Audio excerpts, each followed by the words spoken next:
Hi, I'm Kevin, And I'm Amanda. and we are serving up. All that jam.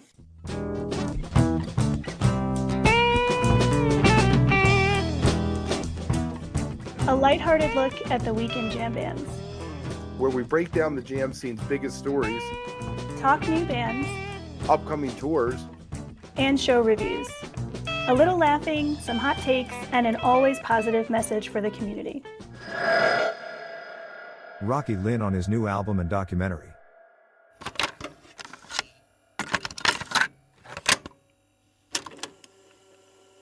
You, before 2006, you had been playing for a while. You even have an album that's stuff pre that, right? I have probably 13 or 14 albums previous to that.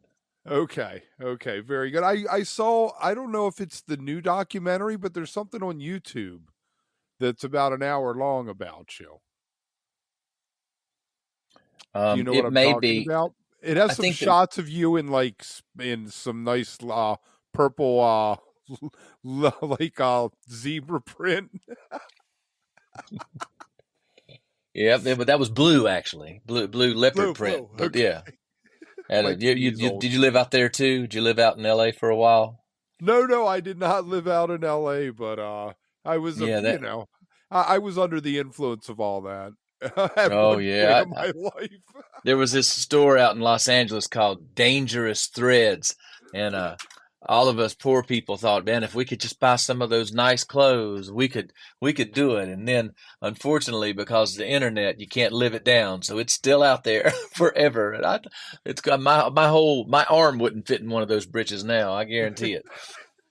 So why don't you give me the story about how you ended up from wearing Dangerous Threads to where we are now?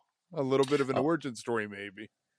Sure. Well, it all started in November of 1964, which is way before any of y'all listeners were born. But on that month, I was found in a garbage dumpster in Mecklenburg County, North Carolina, left as an infant to die. And I grew up at a place called the Barium Springs Home for Children, which is an orphanage. They don't have orphanages anymore, but back in the day, there'd be 250 kids in there.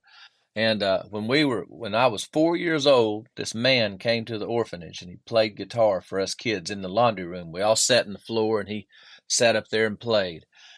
He sang, "I'm going to Alabama with a banjo on my knee." And man, he might as well have played Detroit Rock City to me, buddy, because it knocked my head off of my shoulders. And I fell in love with guitar and wanted to learn so bad. And by the time I was in high school, I was playing with a bunch of old men about my age now in bars and honky tonks. I never did wasn't doing like a job in high school. I was playing in a band. And I wanted to go to this guitar school in California called GIT more than anything. That was my bucket list for my life. But I didn't know how I was going to get there, and obviously I wasn't. I was very economically challenged. But the United States Army would pay for me to go. So I did 6 years in the United States Army, 3 years active and 3 years in the reserves. As much as the Army gave to me, it made me such a better person. It taught me so much stuff. I wish I could say I was patriotic and I was joining the Army, but I really just wanted to go to GIT. Mm-hmm. And then I got a lot of other great stuff from it because it taught me more about being a citizen and about being a person and about helping my brothers. I mean, really, to this day, I carry those years in the 82nd Airborne with me as the most beautiful time ever. Just wonderful. So I got out of there, and then I moved to California, where not only did I have leopard skin tights that I bought. And when I first got there, I went to this place. I think it was called Long Hair Rocks, because I had short hair. I'd just gotten out of the Army, and they put extensions in my hair that went all the way down, like all the way down to my waist, and it cost every penny that I had, Kevin. I put every dime in it, and then she said, "You want me to trim it?" And I said, "No, just leave it long." And the first time I took a shower, the back of them fell out. They fell out, and so I had two big long strips just went down the side, kind of like a Cocker Spaniel. And but I was too. Yeah, shoot, I mean, if you go 3 years without hair, you might as well go ahead and let it roll, you know. So I walked around looking like a Cocker Spaniel for years. It was really quite a good time, buddy, because I mean, for a kid that grew up on a dirt road in North Carolina to be in Hollywood, California, I lived one block back from Hollywood Boulevard on Yucca Street. I could walk to the Whiskey and to the Roxy and the biggest guitar center you've ever seen in your whole life, man. And it was a joy and a dream come true for me. Right, did you end up going to GIT? I went to GIT. Yes, I did. I went. I loved every second of it, man. I was trying. That's my goal in life, is to learn how to play guitar. I wanna learn how to play, and there were a lot of people there that could play that I could try to learn from. Yeah, you obviously have some chops, even if you go dig up those old videos. It's pretty fantastic. But at some point, I guess you decided that you were going to say, that's not really my authentic who I am. I think that country is more my thing, and you made that move. So how did that happen? What was the thought process or instigating things that made that happen? Well, back in the late 1980s, early 1990s, auditions for bands would typically start at what they call a cattle call. And they'd have a whole bunch of people come in, and that's where the spandex comes in, because you had to look a certain way. You had to be skinny, and it was just part of it. And so I went to a million of those things, and I auditioned for every band you could imagine, and I never got them, Kevin. I mean, and so the last band that I came to audition for, the day I got all the way from the cattle call, which was at the Hollywood Bowl with hundreds of guitar players, to me and one other fella, and I thought, I'm going to get this one. And so we played for the band and the management. Well, the band, I played with the band and the management. The singer wasn't there, but everybody else was. And the other fella, he showed up drunk. And I thought, well, I'm definitely going to get this one. I'm going to get this one. And I didn't get it. And I didn't get it. I learned later in life, I figured out, well, I didn't drink, and I didn't smoke, and I didn't do drugs, and I didn't run around on my wife. I wouldn't have been any fun at all for the life they were having. And even though I loved that music and still adore that style of music with all my heart, I didn't fit in. So I got in my truck and I drove to Nashville and started there. And Nashville kind of worked because there was a lot of people that talked like me. That helped a lot. Not a lot of people in LA talk like I do. They think you're there to fix the pool if you talk like I do. I hear you. And so what year was that? I reckon that would have been around 89, 90, somewhere in there. Okay. Very nice. And so you end up there. Was your plan to be a live performer, find a band, be a singer-songwriter, or were you more inclined to go in and say, hey, I'll be a studio guy, which can make a good living at that point? I wanted to be Eddie Van Halen, except taller and more handsome. That was my plan. I'm currently shooting for Willie Nelson. That's kind of where I'm headed now, up at my age now. But Kevin, to be honest with you, I just love the guitar, and I really just want to learn how to play. I mean, I've been fortunate enough to do something for a living that I would have gladly done for free for my whole life. I love music and I love playing, and I've got to spend a lot of time in Nashville working in sessions and playing for people that had record deals, and even had a little bit of luck ourselves. And so when they came to say they wanted to make a movie about it, it just absolutely stunned me. And I'm glad that we did, and I'm excited to share it with people. Yes. Now that's going to, all right. I'm figuring this is going to come out second week in April. So right before it's released, just as a heads up in case I'm talking in the future and you're like, what is it? It's not. So you have the movie, and it's going to be, I guess, on Prime. Is that where it is later this week? Yes, sir. It's going to be on Amazon Prime, and we're super excited to share it with everybody. Yeah, so it tracks. There's another story. You threw this out in the beginning. You kind of buried the headline with it about being adopted, and I guess part of this is your journey to finding your birth parents.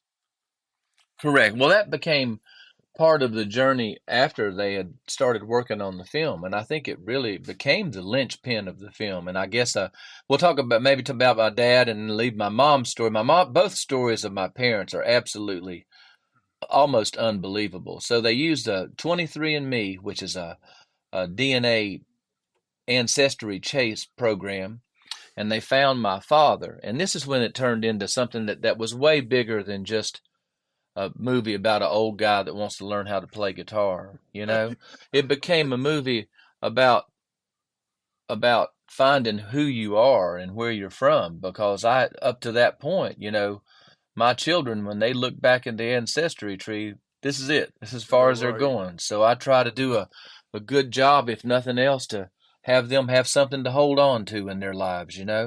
But then they found my father, and he never knew that I'd been born, never knew that I'd been left at the orphanage. He never knew any of those things. Guess what he did? He was a guitar player in a country band. He was a paratrooper in the 82nd Airborne, and he rode a motorcycle his whole life. He and we were exactly alike, and then we never met each other. And within 10 minutes of meeting him, I just knew that their story was much bigger than some guy trying to sing a song, because it's really about, I think every adoptive kid kind of wants to know who they are and where they're from, and it doesn't matter if as far as the music part, whether you're building birdhouses or starting a rickshaw business in Shanghai. It's something that if you got something in your heart that you want to do, and this by the way you attacked your life as well, Kevin, that if you got something you want to do, you just never give up and you never quit, and eventually you'll find your tribe. And that's what we're doing. We're just trying to find our tribe. That's fantastic. Yeah, we'll let people watch the show. I've seen parts of it, and it is just fascinating on so many levels. You mentioned being in, it's the Army. Is that what I was you in were the in? Army. Yes, sir. Okay, very good. We spoke to a guy. Have you ever heard of a band called the Sonics? They were in No. the They were in the '60s. They were pretty much proto punk rock in the '60s. They had a song Wow. called Psycho and one called The Witch. But their sax player, they broke up before they got popular, and he ended up flying fighter jets.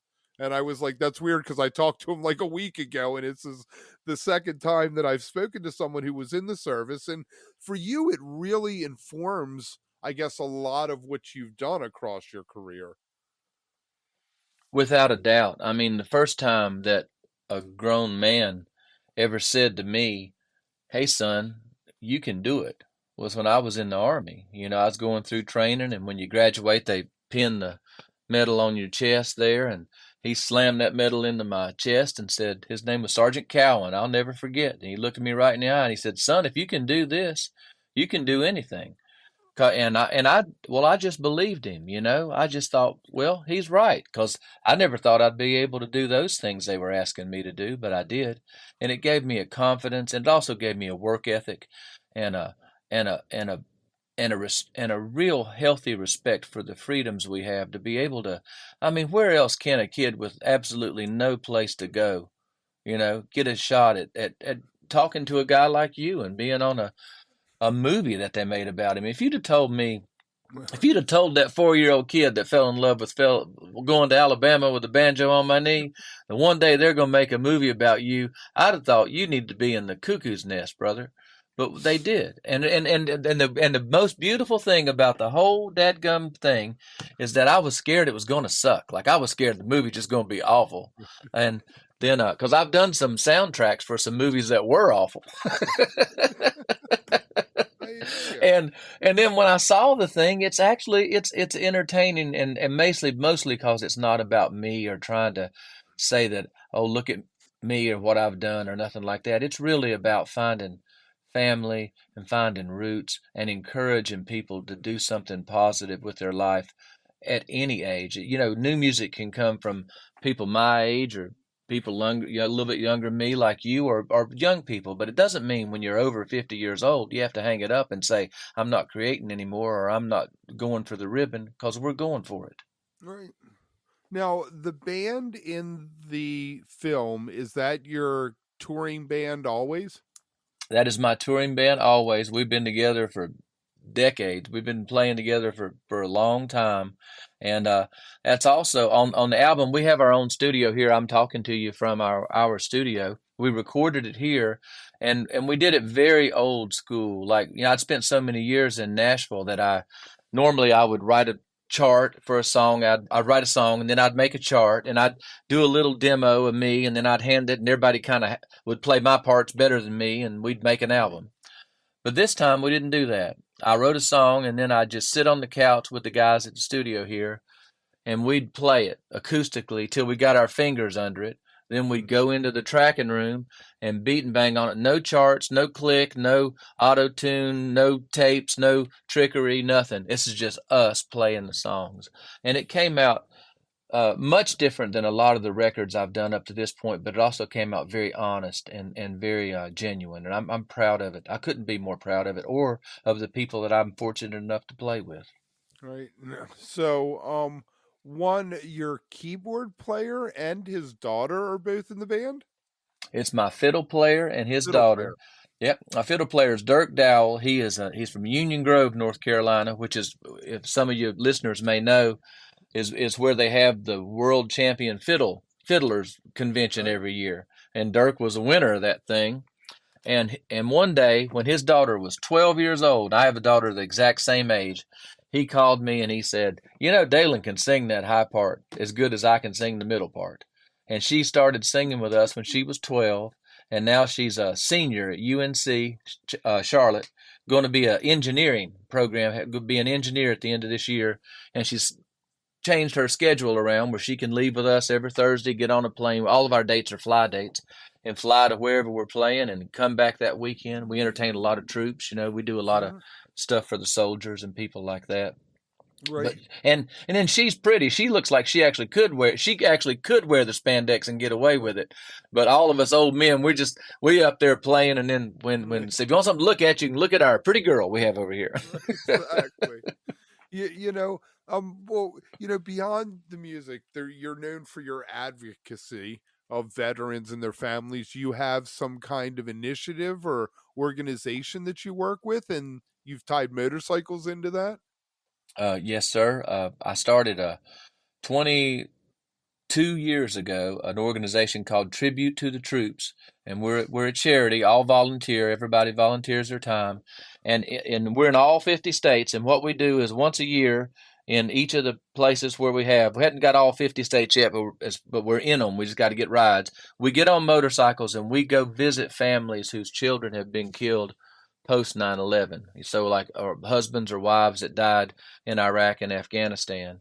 And then we try to help them with their children's education. And I'm so proud that because of folks like you and that support us and tell people about it, over the last 22 years, we've helped send 123 children to college whose parents have been killed in the war. Nice. That's fantastic. It's a great way for me personally, to feel like I'm giving back just a little bit of what they gave to me. And if that's all I ever did in my whole life, it's more than I ever expected I would do. I hear you. It's a beautiful thing. I love that you've taken that. It's we spoke with a guy named Matt McDonald. There's a band called Perpetual Groove. They're out of Athens, Georgia, and they recently did a song with a veteran called Fiery Skies that is about suicide. And it's about this guy's story about how coming back from overseas, it was all too much for him. And I like to see that this is coming through, because it can be polarizing sometimes for people, Well, the from my experience is when you're 18 years old and they tell you to take the hill, you just take the hill. You take And the so right, and at my age now, no fucking way, you take the hill. I'm not going to do it. I couldn't make it up the hill probably. So. Exactly. I can't walk up the hill. I'm not taking the hill. Right. Exactly. But those young men and women that go over there and do take those hills, we owe them something, man. Mm-hmm. And it doesn't matter what our politics are or what we think about it. That's just a young man or a young woman trying to better their life. And in the process of that, they're trying to keep us safe. So we just want to recognize that and acknowledge that. I tell people, You know, the reason we go see these families is because people, I tell them there's 2 days that you die. There's the day that you pass away, and then there's the day that nobody cares anymore. And that's what we're trying to do, is to remember these young people. They were just children. They're our children's age, and now they're gone. And so these people have an empty place at their table. Mm-hmm. Well, every day's Memorial Day. Every day's Yep. Memorial Day for these families. And so we're just trying to reach out there a little bit and say, we care and we remember. Right, it's, I mean, I don't know that personally, but my cousin, when he was 18, died in a car wreck. And I remember watching my family, just to this day, it still looms over, the family, because what could have been, you never expect to bury a child. And even more so, you don't expect to bury a child who was doing something in service to the greater good. Right. And these parents, they are so strong and so brave. Kevin, if something happened to one of my daughters or our children, I don't know that I could even get out of bed again. I'm just not strong like that. But these No. families, they have to. They got to get up and they have to go on with their lives. And so it's pretty impressive to watch them. I'd love for you to come with us sometime, brother. You're invited to come with us anytime All you right, want. I'm in Maryland. We'll have to figure that out if you ever do one in Maryland there. We do them in Maryland. I do Rolling Thunder every year in D.C. Okay. Yeah, I Oh, wrote the very theme nice. song. I wrote the theme song for the Rolling Thunder organization, Oh, and I nice. sing at that big motorcycle rally every year. Something else, man. It's crazy. All right, let's talk a little bit about translating your studio work to live, because I've heard some live stuff of you guys. I've listened to some of the studio stuff, and I feel like there's a whole nother dimension to the live. The guitars are screaming. How do you translate what you do in the studio to the live arena? Well, that's a great question, Kevin, because that's what we're trying to do with this album. Up to this new album with my band, a lot of times, like if you got All About the Change or Radio Road, you're getting me. It's me playing, most of it, drums, bass, guitar. Just years spending in Nashville trying to economically do demos. You kind of end up wearing a whole bunch of hats, bass guitar or whatever the instrument is. But then people would come see us live, and live we were much more of a jam 70s kind of jam rock band than we are a country band. I sing like this, but I don't necessarily play like this. And so on this record, we wanted to take that feel from our shows and try to put it on the new record. And that's why we put it on vinyl, so we'd feel like we're 70s again. And I Right. think that I think we got close to it. If this band had a good singer and a good guitar player, they could go somewhere. They can go places, right? All right, let me ask you something you might have to think about for a second. What is success to Rocky Lynn? Success is this: getting to talk to you and somebody I don't know that gives one bit of care about the music that we make or what we do. To me, whether it's 10 people at a hospice house going through a veteran's old farm, or whether it's 1,000,000 people at Rolling Thunder. I mean, we played to hundreds of thousands of people there. It's really about a way to connect with another human being and share your art. And if one person cares that I'm making art, then that means a lot to me. It means the same as, in the studio, I think the same way. We're in North Carolina, so we record we do nationals, but we do regional acts and local acts. And the thing I tell my guys is that you got to understand that every kid that comes in this studio, their music is as important to them as Ed Sheeran's music is to him. Not that it might be different, it might not be as popular, it might be a whole different kind of thing, but what it means is that person in their heart is the same. And so we try to treat those people where their music gets treated the way that I always wish mine had. Treat them with the respect and a level playing field to listen to. So that's what it means to me. Yeah, I used to run poetry workshops when I was in college. And my first thing was, before you say anything to anyone after they read something, you compliment them first. You tell them what was good about it before you critique them, because I always likened it to someone's baby. You have your baby, you throw it out there, there's this vulnerability, how do you navigate the vulnerability of throwing your child out there that people are probably going to beat up on your kid, It's tough. It's tough. How do you navigate that between the vulnerability and the strength in what I hear of what you're doing in the Well, stories you tell? when I meet people that I'm going to work with or play, and when I hear a band, I go hear a band, even if it's a not a very good band, I always learn something. There's something to learn from anybody when they're communicating, and you watch them. That's what music is. It's communicating with people in the room, and whether they're good or great or bad, you can learn something from it. And I think that it's all in the eye of the beholder, so to speak, because something that I might not like, somebody else might love. And so for me, approaching it from the engineer or the producer standpoint, there's a universal standard of beauty. If this band I'm recording has a kick drum in it, that kick drum can only be recorded a few ways. Different kind of microphones, make sure it's not distorted. So I don't try to color the music to how it would suit me, because it might not, even if it don't suit me, it suits them. But I can get a universal standard of how the recording should be so people can make their own mind up about it. Right, right. We were talking to Phil Nicola, who started Rough House Records, and he was talking about the Fugees recording "Killing Me Softly," and he Oh wanted to man. put bass in the second verse, and Will I Am was like, no, you can't do it. And if you listen to the song, the bass, I mean, it makes sense, but it reminds me of that. If he was like, I have to, defer to the artist. If that's what the artist wants and feels like this best communicates what's going on, you roll with it. I know that feeling, man. I did a band just a couple months here ago. They were doing a song. The song was like 9 minutes long. It had two chords in it, E and B, right? And I suggested, I said, well, how about after like 5 minutes we modulate up to F sharp or something, Give him 5 minutes of E and 5 minutes F sharp.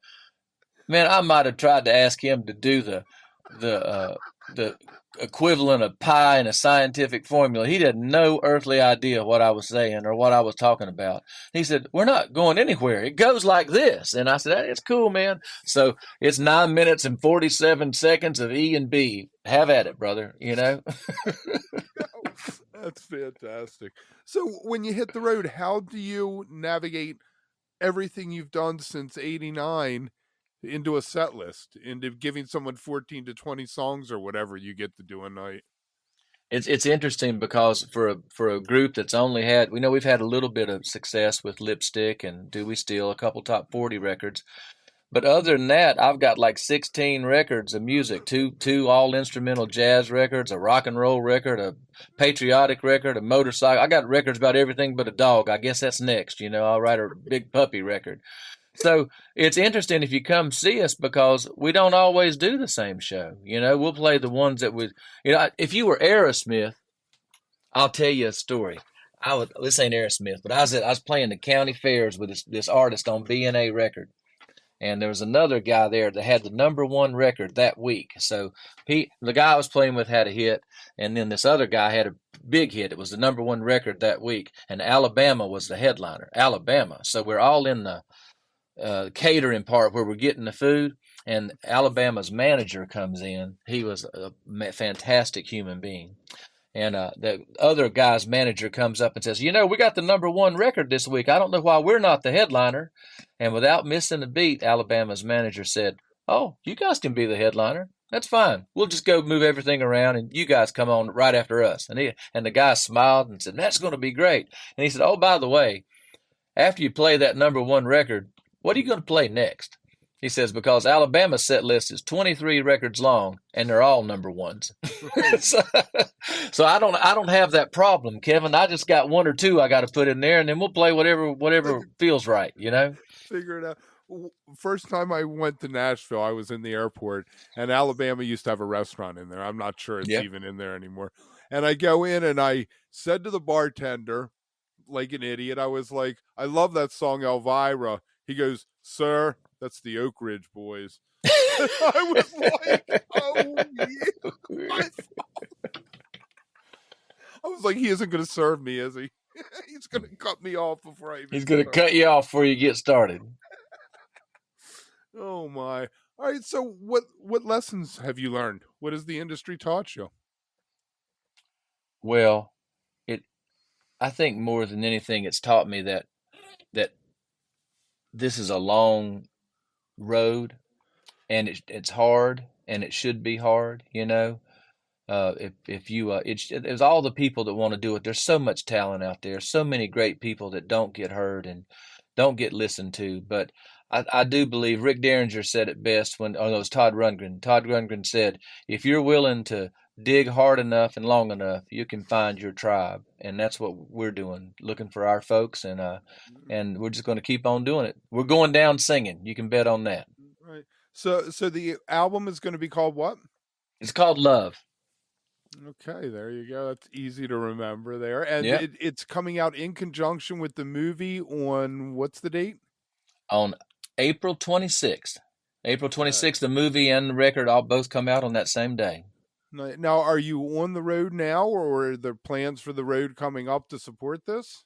We're getting ready to start our summer touring season, spring and summer. We got a show tomorrow night in North Carolina, and then we got a big show coming up in Florida at the Villages, which is a big Retirement community. You can say retirement community down there, and I think that's on Memorial Day. So we'll be with our 55 peeps. plus active.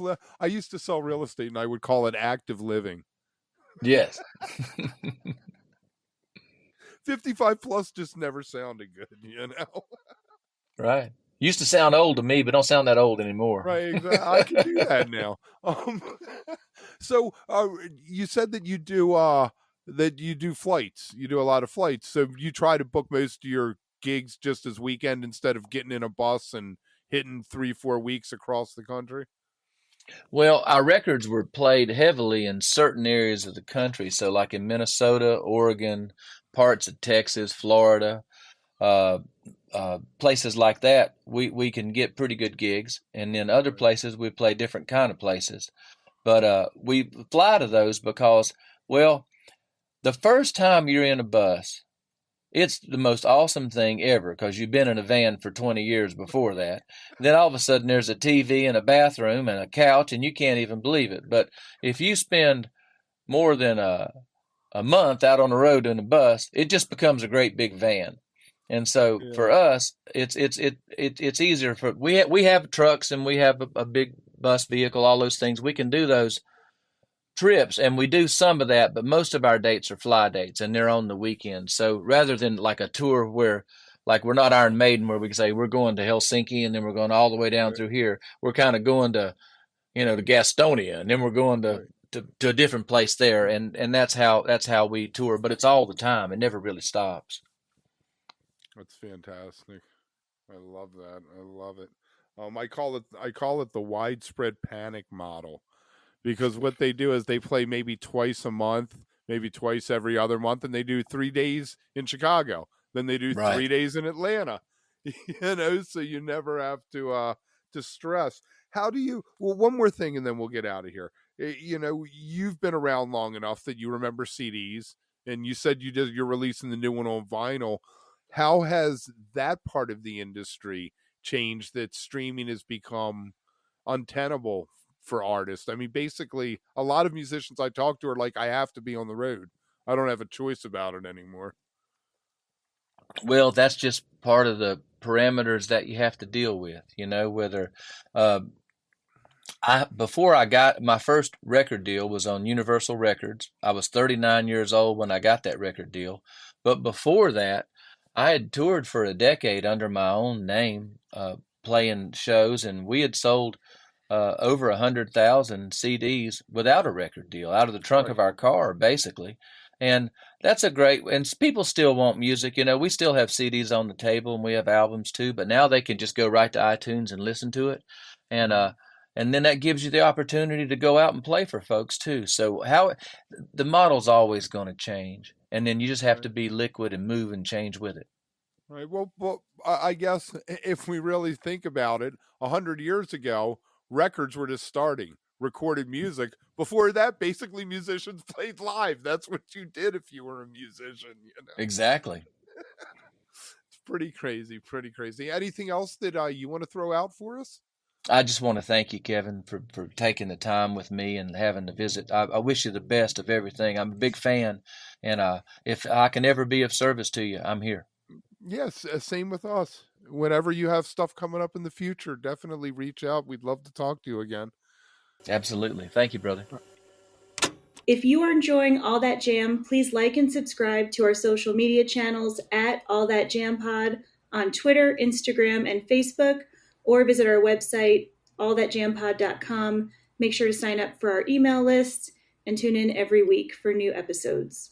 Also, look for full interviews on our YouTube channel. And remember, stay beautiful, but don't stay underground too long.